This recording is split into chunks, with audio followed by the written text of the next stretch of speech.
Then David fled from Naioth at Ramah and went to Jonathan and asked, "What have I done? What is my crime? How have I wronged your father that he is trying to kill me?" "Never," Jonathan replied.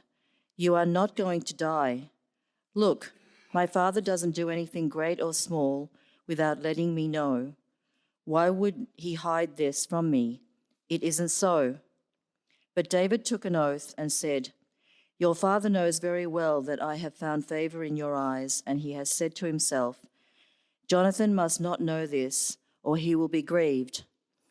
Yet as surely as the Lord lives and as you live, there is only one step between me and death." Jonathan said to David, "Whatever you want me to do, I'll do for you." So David said, "Look, tomorrow is the new moon feast, and I am supposed to dine with the king. But let me go and hide in the field until the evening of the day after tomorrow.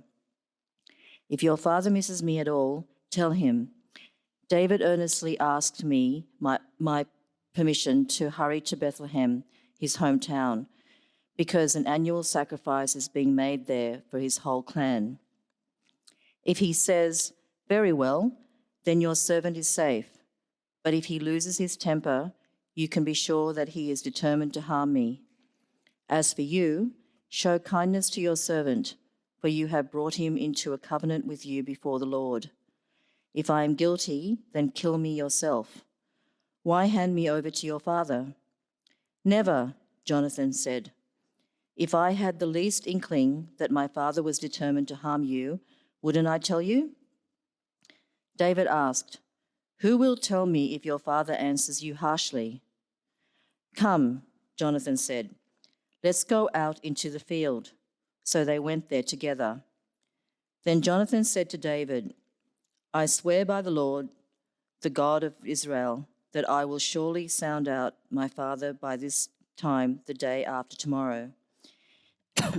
If he is favorably disposed toward you, will I not send you word and let you know? But if my father intends to harm you, may the Lord deal with Jonathan, be it ever so severely, if I do not let you know and send you away in peace. May the Lord be with you as he has been with my father. But show me unfailing kindness like the Lord's kindness as long as I live, so that I may not be killed. And do not ever cut off your kindness from my family, not even when the Lord has cut off every one of David's enemies from the face of the earth." So Jonathan made a covenant with the house of David, saying, "May the Lord call David's enemies to account." And Jonathan had David reaffirm his oath out of love for him, because he loved him as he loved himself. Then Jonathan said to David, "Tomorrow is a new moon feast. You will be missed, because your seat will be empty. The day after tomorrow, toward evening, go to the place where you hid when this trouble began, and wait by the stone of Ezel. I will shoot 3 arrows to the side of it, as though I were shooting a target. Then I will send a boy and say, 'Go, find the arrows.' If I say to him, 'Look, the arrows are on this side of you, bring them here,' then come, because as surely as the Lord lives, you are safe, there is no danger. But if I say to the boy, 'Look, the arrows are beyond you,' then you must go, because the Lord has sent you away. And about the matter you and I discussed, remember the Lord is witness between you and me forever." So David hid in the field, and when the new moon feast came, the king sat down to eat. He sat in his customary place by the wall opposite Jonathan, and Abner sat next to Saul, but David's place was empty. Saul said nothing that day, for he thought, "Something must have happened to David to make him ceremonially unclean. Surely he is unclean." But the next day, the second day of the month, David's place was empty again. Then Saul said to his son Jonathan, "Why hasn't the son of Jesse come to the meal either yesterday or today?" Jonathan answered, "David earnestly asked me for permission to go to Bethlehem. He said, Let me go, because our family is observing a sacrifice in the town, and my brother has ordered me to be there. If I have found favor in your eyes, let me get away to see my brothers." That is why he has not come to the king's table. Saul's anger flared up as Jonathan and he said to him, "You son of a perverse and rebellious woman, don't I know that you have sided with the son of Jesse to your own shame and to the shame of the mother who bore you? As long as the son of Jesse lives on this earth, neither you nor your kingdom will be established. Now send someone to bring him to me, for he must die." "Why should he be put to death? What has he done?" Jonathan asked his father. But Saul hurled his spear at him to kill him. Then Jonathan knew that his father intended to kill David. Jonathan got up from the table in fierce anger. On that second day of the feast, he did not eat because he was grieved at his father's shameful treatment of David. In the morning, Jonathan went out to the field for his meeting with David. He had a small boy with him, and he said to the boy, "Run and find the arrows I shoot." As the boy ran, he shot an arrow beyond him. When the boy came to the place where Jonathan's arrow had fallen, Jonathan called out after him, "Isn't the arrow beyond you?" Then he shouted, "Hurry, go quickly, don't stop." The boy picked up the arrow and returned to his master. The boy knew nothing about all this, only Jonathan and David knew. Then Jonathan gave his weapons to the boy and said, "Go, carry them back to town." After the boy had gone, David got up from the south side of the stone and bowed before Jonathan 3 times with his face to the ground. Then they kissed each other and wept together, but David wept the most.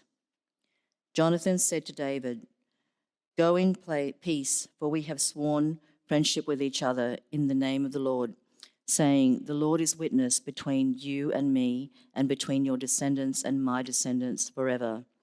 Then David left, and Jonathan went back to the town. This is the word of the Lord.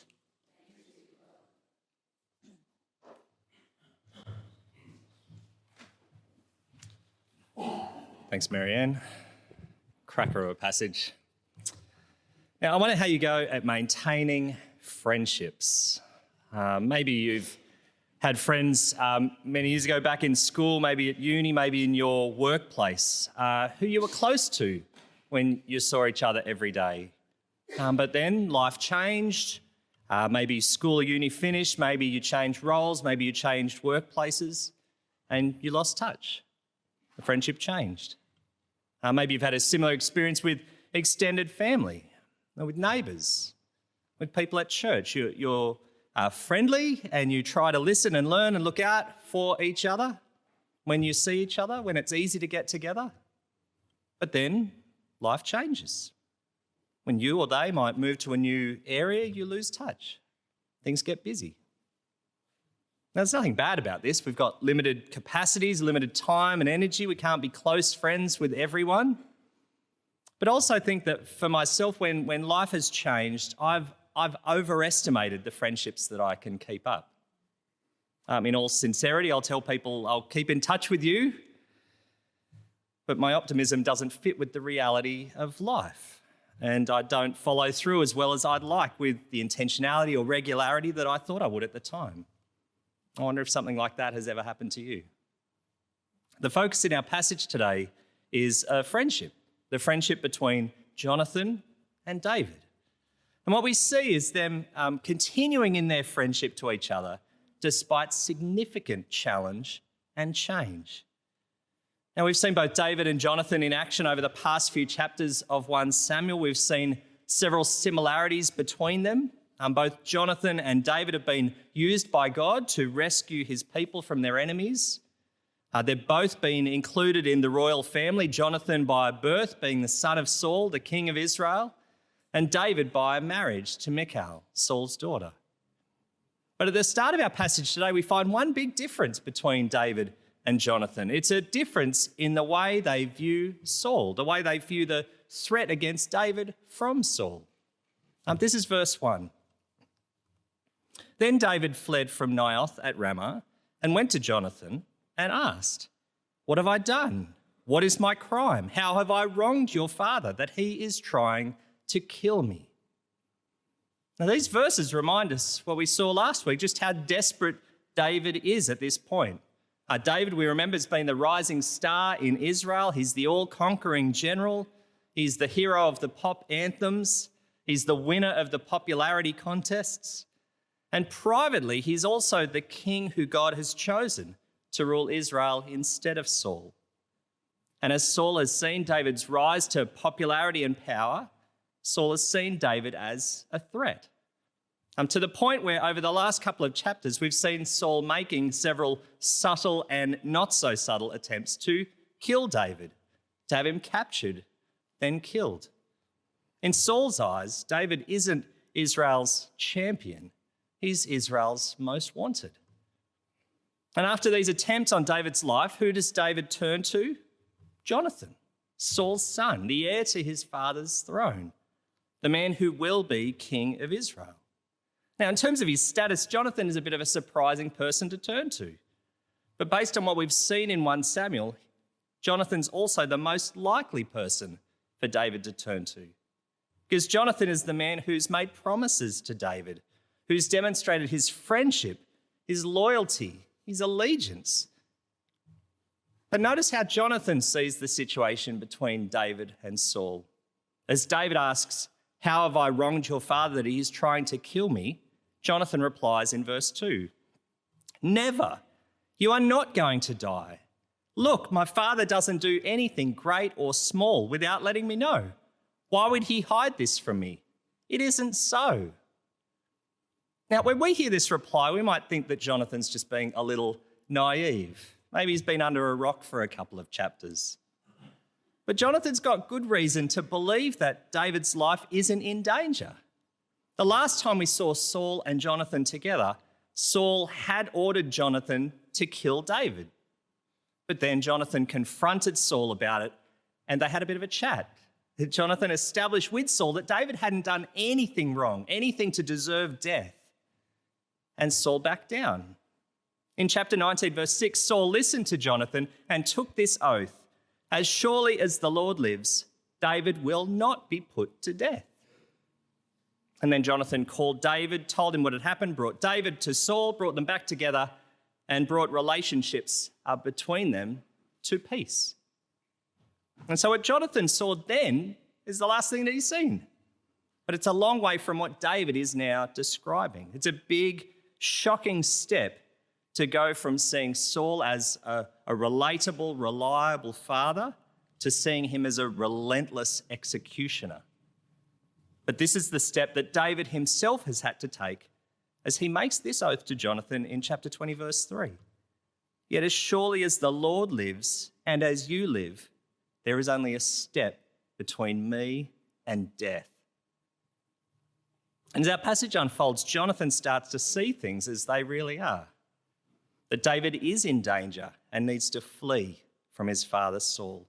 And along the way, we recognise two things about the friendship that we see here, the friendship that Jonathan has with David. That Jonathan is committed beyond circumstances to David. Committed beyond circumstances. And second, Jonathan is confident of unfailing kindness from David. So those are the 2 points that we'll look at today: commitment beyond circumstances and confident of unfailing kindness. The first one is longer, the second one's a bit shorter. Hang in there. So let's start with friendship that is committed beyond circumstances. Now, the language for this commitment in our passage and in the Bible more widely is covenant. It's a promise to behave a particular way towards someone. This kind of friendship beyond circumstances, this covenant, is something that we see Jonathan living out from the moment David comes to him at the start of this passage. Jonathan says this to David in verse 4: "Whatever you want me to do, I'll do for you." Now, Jonathan doesn't see things the same way as David does. Doesn't see the danger to David himself. But he'll do what needs to be done to get to the bottom of things. He'll support his friend, even when he doesn't see things the same way. Because through this passage, Jonathan wants to see if what David is saying is true. And for David's part, he's committed to Jonathan. David doesn't have to stick around. If he's in as much danger as he knows he is, then staying in Israel is unsafe, and coming back to see Jonathan is unnecessary. But for the sake of his friend and as part of their friendship to one another, David comes up with a plan to help Jonathan see the truth. Verse 5, David said, "Look, tomorrow is the new moon feast, and I'm supposed to dine with the king. But let me go and hide in the field until the evening of the day after tomorrow. If your father misses me at all, tell him. David earnestly asked my permission to hurry to Bethlehem, his hometown, because an annual sacrifice is being made there for his whole clan. If he says, 'Very well,' then your servant is safe. But if he loses his temper, you can be sure that he's determined to harm me." Now, David's plan here is a clever one, because David's absence is something that Saul will notice. When the king organises a feast, you're obligated to come along. And if you don't come along, you'd better have a good reason. Every fortnight, the growth group leaders get together at 4 p.m. on a Sunday afternoon for training and encouragement and prayer.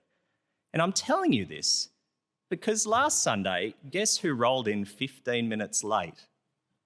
Me. And I scurried in, trying not to distract the group, trying not to draw attention to myself, trying not to catch Tom's eye in particular.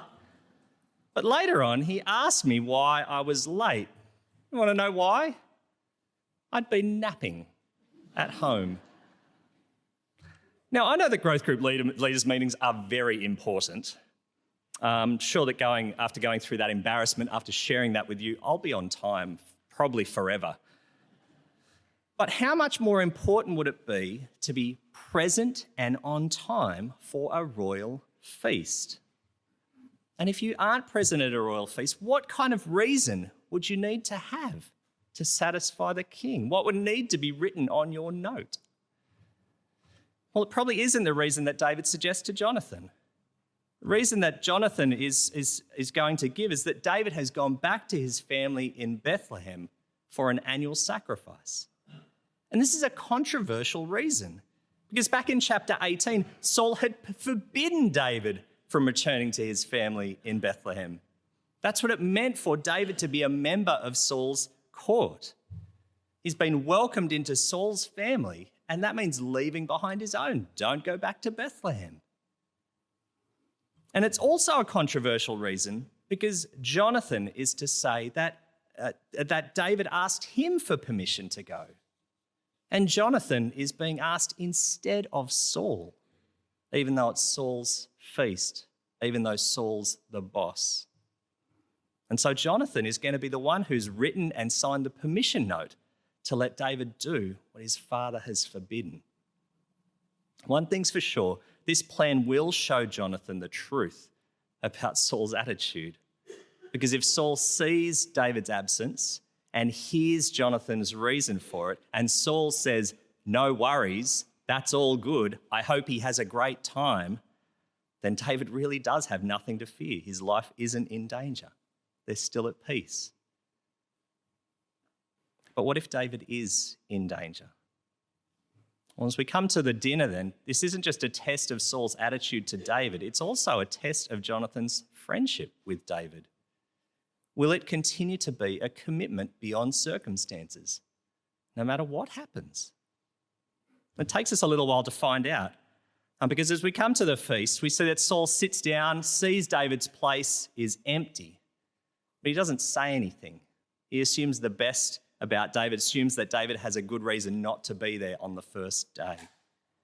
When David's seat is empty on day 2, Saul needs to know what's going on.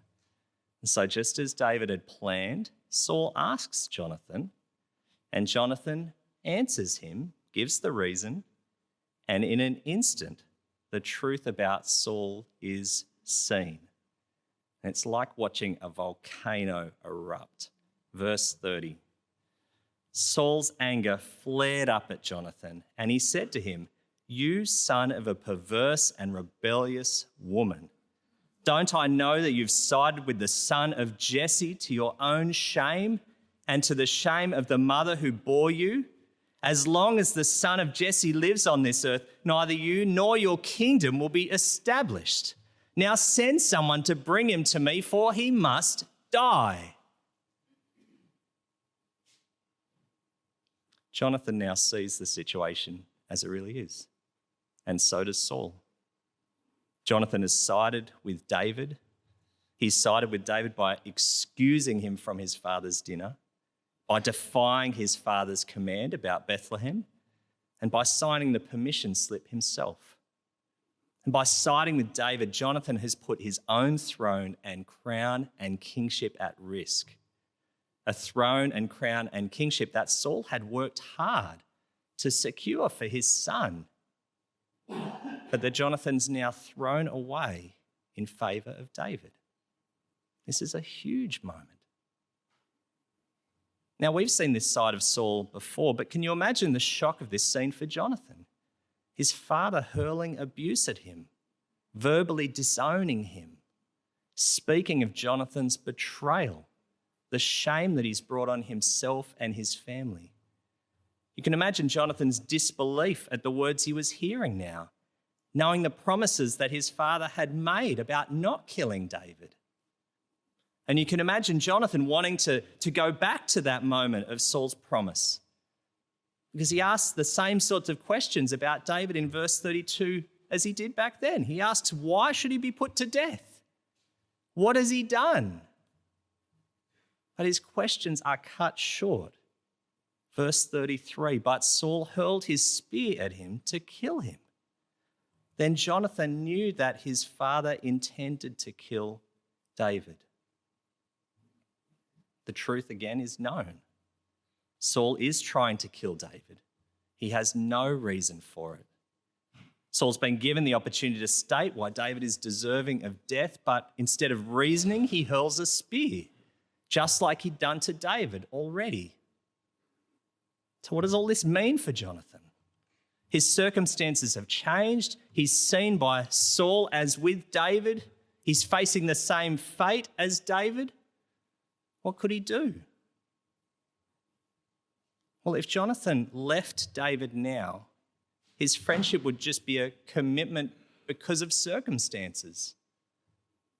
A friendship that exists until circumstances change enough, until the cost goes up, until easier options present themselves. Now, in our own lives, we know that it's easier to start friendships than to keep them. Many of us will have seen commitments that were made to us being broken. Many of us will have made commitments to others that we've broken. Sometimes breaking commitments happens because of things happening inside us. As Christians who believe what God says about humanity and hearts and sin and selfishness, I think we're uniquely aware of the internal threat to our commitments. But I think we also share a common understanding with those who are more optimistic about humanity. Because on top of the things inside us are the circumstances outside us that make friendships hard to keep. When you make a commitment, you can't see all the things that might occur. You can't see all the possible problems. You can't identify all the difficulties that might lie ahead. You can't anticipate all the challenges and changes that might happen. This is true for us in all friendships.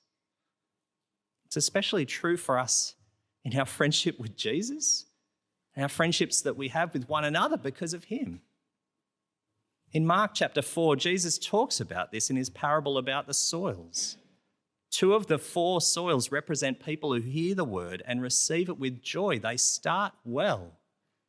But when trouble or persecution comes, they quickly fall away. When the worries of this life, the deceitfulness of wealth, the desires of other things come in, they become unfruitful. What Jesus describes is friendship because of circumstances. And this might be our experience of the Christian life, our experience of being friends with Jesus, starting well in a particular set of circumstances, going well in a particular set of circumstances. But then as life goes on, as things change, so does our commitment. But Jonathan's friendship with David doesn't work like that. The next morning, Jonathan goes out to the field where David is.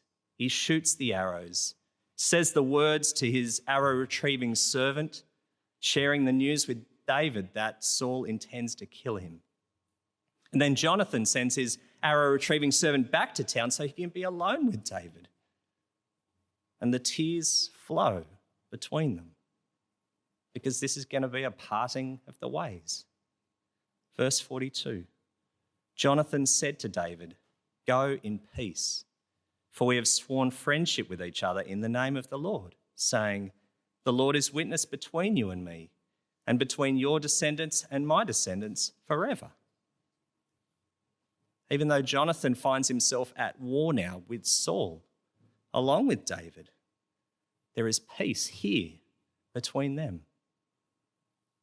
And then at the end of the chapter, we read this final sentence, "Then David left, and Jonathan went back to the town."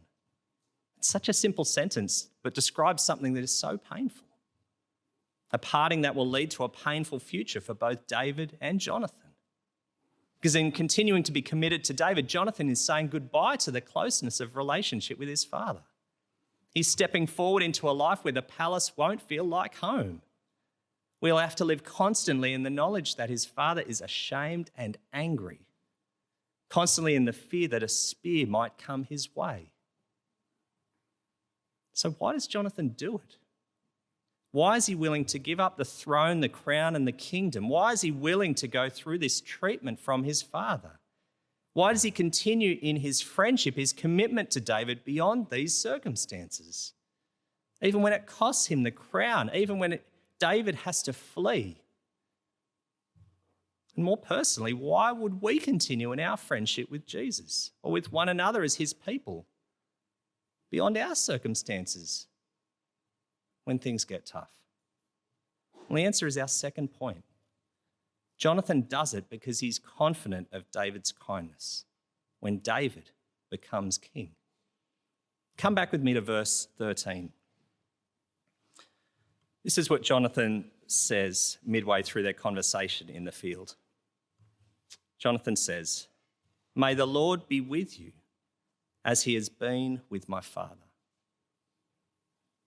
And these are loaded words. May the Lord be with you as he has been with my father. These aren't just well-wishing words. These are the words of someone who now sees things the way that God does, who sees Israel's kingship the way that God does. Jonathan now recognises that the Lord has been with Saul in the past. The Spirit of the Lord has been actively working in Saul's life and in his rule as king. But now, through Saul's rejection of God's word, things have changed. Jonathan sees that the Spirit of the Lord is now with David. And since the Lord is with David, Jonathan makes this request in verse 14. "But show me unfailing kindness, like the Lord's kindness, as long as I live, so that I may not be killed. And do not ever cut off your kindness from my family, not even when the Lord has cut off every one of David's enemies from the face of the earth." See, Jonathan sees that the way things are now are not the way that things will be. Saul won't always be king. David won't always be threatened by death.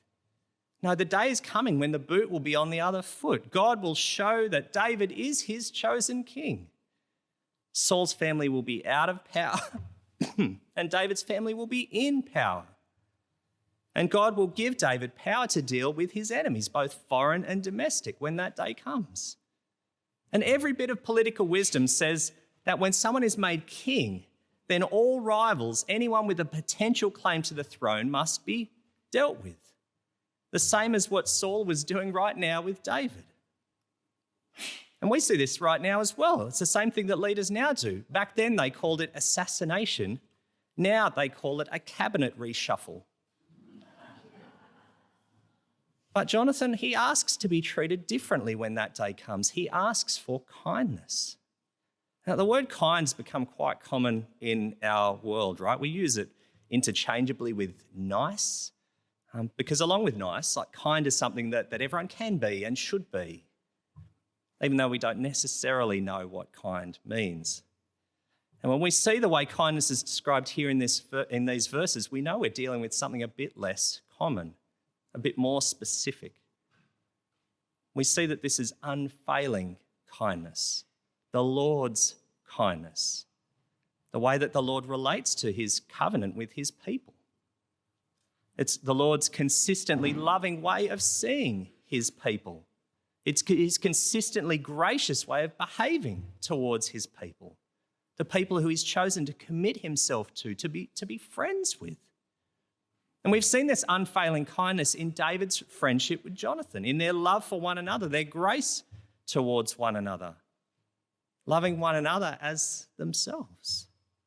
And it's this unfailing kindness that Jonathan asks David to show to his family forever, sparing their lives, showing consistent love and grace to them, not because they deserve it, but because of the friendship that David has with Jonathan at this moment. And here's the thing, David does it. He does show unfailing kindness like the Lord's kindness to Jonathan's family. He keeps this promise. In 2 Samuel chapter 9, we move forward a long way. David's become king. He's gone into Jerusalem. And almost the first thing that David does is ask, is there anyone still left of the house of Saul to whom I can show kindness for Jonathan's sake? And the answer comes back that there is still a son of Jonathan.